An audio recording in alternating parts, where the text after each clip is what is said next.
Kutam Milunudis Wamid.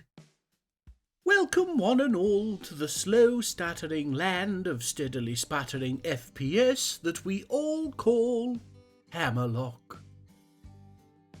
I don't know if it's the biscuit tin full of gerbils I call a computer, or the fact that the fortress here is technically on the surface. But I've been noting quite a lot of slowdown. I don't just mean in the dwarves' heads. This is of course completely normal for good old Dwarf Fortress.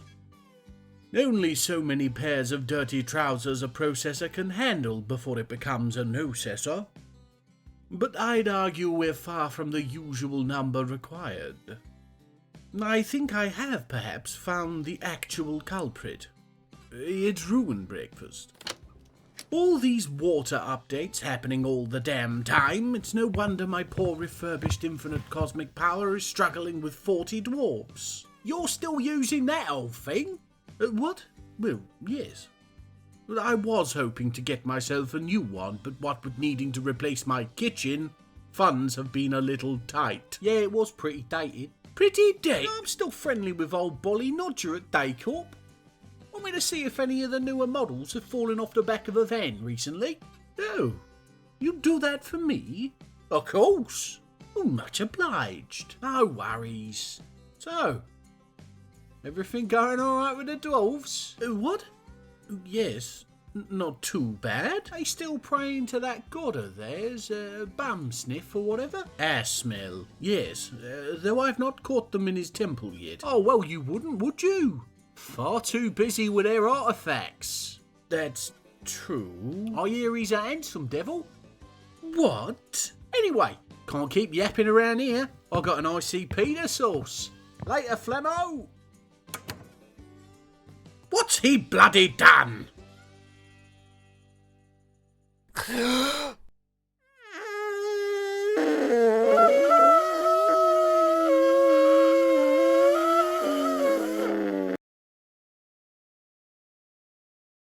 Here we have Astish, who the dwarves elevated to the level of expedition leader after Moldath became Baron. You may note that he has a nickname, this being Cudgel. Now, despite being absolutely eponymous, that is to say it describes his blunt and solid disposition, it's naught but the translation of his given name into English. Given the existence of the Hollow Hill and my decision to segregate the higher-ranking dwarves from the low, I found it useful to provide us with a signifier. Well, it's not like one furry yam looks different to another. And at time of writing we have a couple of Dorans and a handful of Vutoks. All this to say, if you see a nickname, they're a dwarf of the Hollow Hill. So yes, Astish.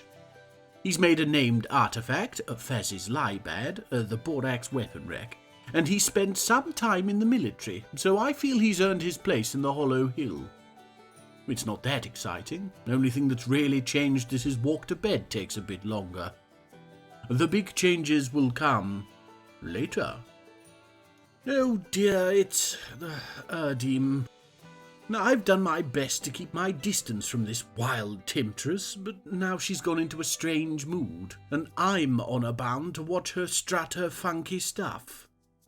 She's a talented blacksmith, so of course she'll be heading down to the Magma Forge. If anybody was not going to let me down with an artefact, it would be Erdim. We have a connection. A well of unacted upon emotion and passion like only to the roiling power of an ocean. Apart we can hold back the flood. Even this small time together, and I'm certain she feels it too, fills me with a heady throbbing that I struggle to gate. I must look away. Whilst I climb down from the edge, why don't we look in on the barricaded nails? Oh, damn, that's right, I gave them some time off from training. Partly I did this for them. It can't be much fun sweating in the barracks month after month without respite. Mostly, though, I've done it because 10 dwarves not doing basic chores is a sizable portion, when your fortress is only 40 dwarves. Ah, look at the mess they've left. Calls for more armour stands. I wish stockpiles worked with them, but we all know one thing a dwarf hates is an empty stockpile when there's a disgustingly laden armor stand nearby. Well, that one thing, and the other one thing of a grossly stacked stockpile when there's that awfully bare armor stand just begging to be outfitted. Ad nauseum. Oh no, Erdim, why? She has created Kiroragash, a steel floodgate, cell contests. She built a representation of the torture of our forbidden love, and it's a thing of beauty, let me make that clear. Oh, not physical beauty, I'm not drawing the damn thing, but it's beautiful because she made it. Touched it with her perfect, stubby little digits. She carved a gem from reindeer leather to adorn it with. I assume because she knows I adore skin. Oh, and she's added a small tapestry with an image of... wait, Moldath? And he's surrounded by yam plants. Oh me, this is embarrassing. She thinks he's yammy, do you see? I've been labouring under the misconception that she was burning with passion for me when... oh dear, where can I put my face? Well, I know where I can't put it anyway. Here's something to take our minds off of... well, anyway. We're here at the Tavern of the Hollow Hill, which the dwarves named the Creative Fragrances. Ignore the single bronze cabinet if you can. I don't notice it for a while, but I do eventually get them to swap it out. So, yes, we were taking some time out, wondering why the old tavern has a higher clientele count, when I happened to glance at the dormitory and noted a new face. Or should I say, an old face. It's Durr! Any who watched our Mess of a Fortress channel glazes will recognise Durr as the bard who so kindly provided us with the Lament of the Fair Maid. Or the Dirty Spoon Song, as the kids call it. What on my dimension of destiny she's doing here, I couldn't guess. We're a continent away from the sandy serpent hole in which we met last. It could be that she's come to escape her bad decisions, as it would appear she actually married that most questionably named human Cecil Baby Passion. I'm not certain I'm grateful for the reminder of my past mistakes, but welcome anyway, Durr.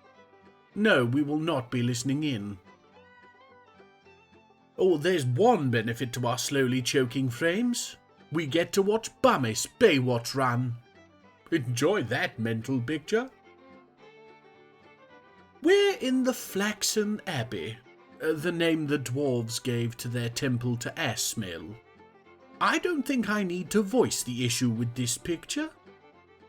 How did it die? I have no idea. Why is its corpse on this silver table? I couldn't tell you. Why is it spattered with the blood of a human we killed several years ago in a corner of the map that we never frequent? Your guess is as good as mine. Joke gone wrong or hideous warning? Neither seems very likely. Dwarves have the humour of rocks, and warning to whom precisely? That leaves only dark ritual and bizarre sex act. Honestly, I give them even odds. Oh, and an elf came to shout at us about trees or something. Bloody fools, the lot of them. Yes, here he is. Betha Emil Bicana.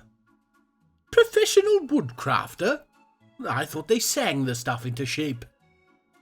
They creep me out, with their weird ears, big red noses, and ridiculous clothes. What's this? Oh, he's cornered Kylob in the kitchen. Well, let's have a listen in. So you talk to trees? You talk to dogs. And all they do is bark too. And they understand, do they? Sometimes. Mostly they just shrub. But you can make them laugh with a corny joke. Well, seems you got those down to a T. Down to a tree. Please stop. I'll leave. Sorry, pause the habit. But first, How many dwarves does it take to screw in a light bulb? What's a light bulb? Only two, but getting them in there's a nightmare. Love the dirty ones. Kylob did all right there, didn't he? I think we'll make him tavern keeper of the making smells. No good deed deserves to go unpunished, after all. Oh, and here's Thalu and her ilk, honking as they shuffle in their enlarged footwear. Honestly, I like custard as much as the next person with a room dedicated to it in their house, but pouring it down your trousers is where I draw the line. So yes, elves are a strange lot. I'm happy to let them waffle on about tight ropes and big tops, though, so long as they keep bringing animals from their menageries. We're going to leave them to set up, and I'll get back to you if we find anything worth our time. Does this count? The elves brought it. A willow wood cage carrying an apparently tame worm. It took me a few minutes to stop laughing after finding it in the trading interface, so I decided not only did we have to have it, but it had to take pride of place in Moldath's office. I'm hoping he'll teach it tricks. I told you elves were clowns. With the elves dealt with, I suppose we should be getting back to fortress matters. Abel here has gone into a strange mood. Now, she's a legendary miner, but I shouldn't suppose we're going to be getting an artifact hole. No, she's taken over a stoneworker's workshop, and everybody knows you make holes at the clothier's workshop. Well, otherwise it's not a poncho, it's a blanket. She's one of our current barricaded nails, of course, and has taken her fair share of lives, including Clylus, the kobold, whose blood continues to find its way into our fort 5 years on. All that said to say I have no idea what we're going to be getting, and I'm not dumb enough to get excited. Let's get on with this farce. And I was right to remain away from the edge of my seat.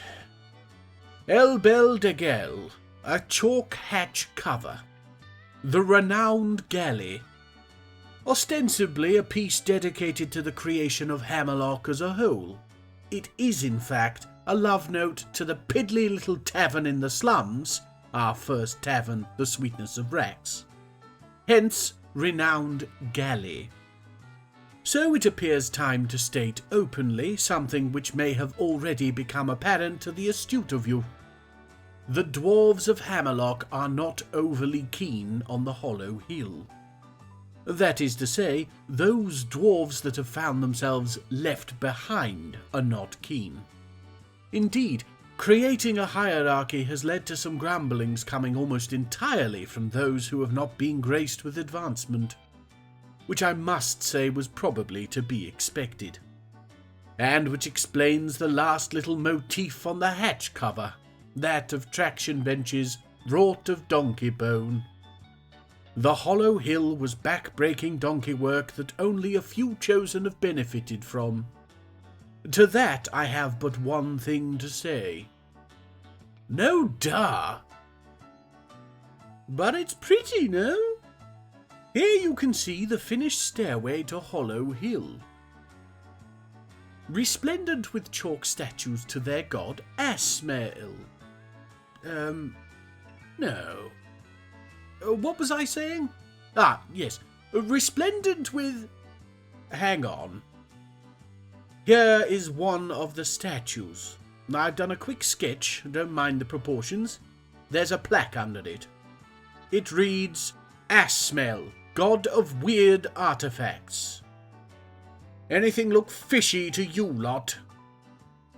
Snotfoot, I don't know how you did it, but I'm going to get you back!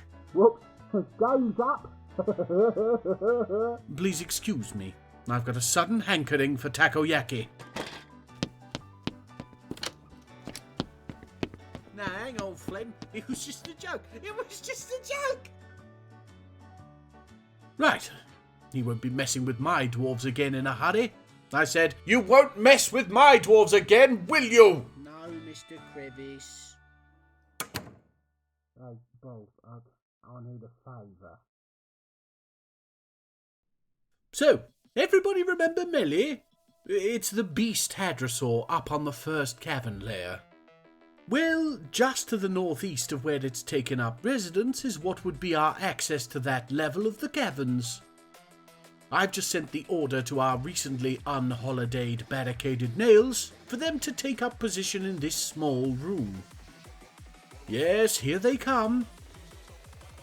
Right, so with the majority of the squad here, I feel confident enough to move to the next step. Let's get this wall dug out. Steady, dwarves. Oh, perfect. Yes, thank you, Doran, I think. Anyway, let's get this door locked.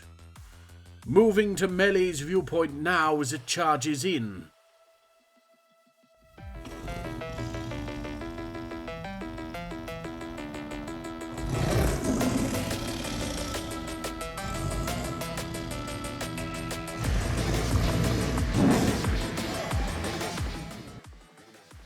And the fight begins! Oh, the mayhem is undecipherable! 3 of our dwarves stand back, 2 not having been ordered to attack. White misty mist stuff spews out. Poisonous vapours, apparently, that I completely forgot it had. Oh, the 3 dwarves holding back have now wandered nonchalantly into the fray, just in time to see the beast collapse into a weirdly clipped image of its back legs. Where else could you get this kind of entertainment, I ask? What do you mean, drying paint? Good work, barricaded nails. And the hospital is empty. Not so much poisonous vapours as merely stank. Very good work, barricaded nails. And the 100,000 sticky trouser question, did this help the frames? No. Whoopee! Oh, now here is something exciting. We have the humans of the Oled Mong visiting once more, with Kupek at their lead. An adequate dyer, we'll be the judge of that. But anyway, yes, look, they have a whole damn wagon with them. Oh, this fills me with excitement for our brethren from Granite Clobbers. We're definitely being taken more seriously as a barony. Maybe we should put our minds to creating a road of some kind. Make it a little less tedious for the wagons to get to the fortress. Future plans, future plans. For now, just get yourselves in here, Kupek. We have much to trade. As usual, I'll save you lot from the ins and outs. Anything exciting and I'll let you know. Speaking of a lack of excitement, here we have a mandate for the construction of certain goods. Now, this isn't Moldath's first mandate. We've been grinding out bone crossbows and figurines for him on the quiet. No, but this is the first that might be what you could call foundational. Coins. Now, he wants just 3. Which I don't think actually means just 3 coins, but 3 groups of coins. Suffice to say, the intricacies of dwarven mandates and indeed dwarf legal tender are just beyond my understanding. But that's okay, because they're beyond my care too. I just thought the idea was an interesting one. So, yes, as we watch our Baron smelting tetrahedrite for the 20% chance of silver, we can look forward to the time where we will have Hammerlock currency. As far as I'm aware, it has no use beyond trading, and I don't doubt he'll mandate a ban on that in short order. But you aren't here for the fruitful expenditure of effort, are you? No, I can see it. You're here for the knob gags. Well, too bad there too. My dwarves are devout users of mute door handles. Ast, what the snot are you doing out in the first cavern layer? We've not yet made it safe. She is, as the nickname signifies, one of our elite of the Hollow Hill, and we don't want to be losing her to a task as menial as gathering spider webs. We don't want to lose her at all, if possible. Can't think her husband Tholtig would be too pleased, nor her baby Adil. But that's old Sabre for you. Her removal from the military was a real point of contention, as noted by her unmet need for martial training. I've been toying with the creation of a Praetorian Guard of sorts, but again we just can't do without the hands for chores. Once I've got a handle on the frames issue, perhaps we can pull in some migrants, but I can't do that until Snodford makes good on his offer of a new infinite cosmic power. Patience asked, all in good time. What on my dimension of destiny? So, apparently just mentioning Ast's possible passing has driven her daughter Adil into a strange mood. She's taken over a craft dwarf's workshop and is now feverishly gathering supplies. Adil is, I hasten to add, just 3 years old, and therefore has absolutely zero skill in anything not dribble related. There's only one thing I'd trust her to sufficiently produce, and I wouldn't want it on my mantelpiece. I am at a complete loss. Let's give her a minute. Adil Alathstinthad has created Dastan Riz, a chalk bracelet. The name translates to the narrow sky, which sounds like the title of a spy novel. And it's worth a hair under what the spider silk trousers Ubasnisan are worth. She's somehow managed to cover it in spikes of silk and wool. Don't ask me how. And there's an image on it of Unib, who is the queen of the Ushildusim, our nation. How is the most interesting artifact we've had so far been made by a citizen who still needs uppies to reach the countertops? Never changed, Dwarf Fortress. Good work, Adil. Look, now she's a legendary stonecrafter. Never, ever, ever change, Dwarf Fortress. Enjoy playing with your toy boat, Adil. Oh, beautiful! The Dwarven caravan is here, and look, it's a full wagon. Oh, I bet it's full to bursting with clothes, thank me!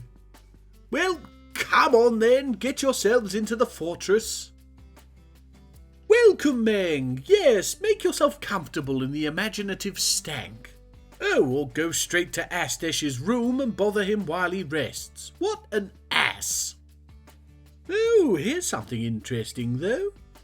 He seems to be going to pay his respects to Ral again. I guess there was something to their relationship after all. Oh, how very sad. Ah, well, at least he's managed to let us know our surrounding area has been made into a county. You know, between the sobs. What does that mean for us? Before we start winding down, I need you all to look at this. What do you get when you sell incredibly good prepared meals to a trader offering to pay over 200% of their worth? The answer is bloody anything you want. Easily my personal best for trade value. Hammerlock, you wonder. Right, that'll do it. You might be wondering why so many faces in the innovative perfumes. Well, because I forced them there. Dodge my new tavern, will you? Ha! So, yes, they're all in a burrows that includes the tavern and the floor below. There's enough beds, provided they don't mind sharing, and enough food and drink that they can stand to do some merrymaking for a while. I don't much care whether this increases moods. We aren't as hard up as we have been. But I am preparing somewhat for the introduction of my new ICP. Easier to effect changes on a large scale when I know none of my dwarves are going to be turned to pillars of salt for seeing my deific handiwork in the flesh, as it were. But anyway, that's for next time. For now, I want to thank you all for watching. As usual, it has been a pleasure to feed on your psychic energies with my mind tendrils. The pain should subside in a few days, but I'm afraid the smell of broccoli shall persist. Anus Eshon, you most wonderful of individuals. Anus Eshon. Hello everyone, John here. I just wanted to show something off quickly. My son drew this. He's 9 and it's awesome, and I want you all to see it. So you are. Also, I know I have recently gained a large contingent of subscribers from Reddit, and to you all, I want to say welcome. Thank you for subscribing, and I hope to be seeing much more of you in the future. Later, taters.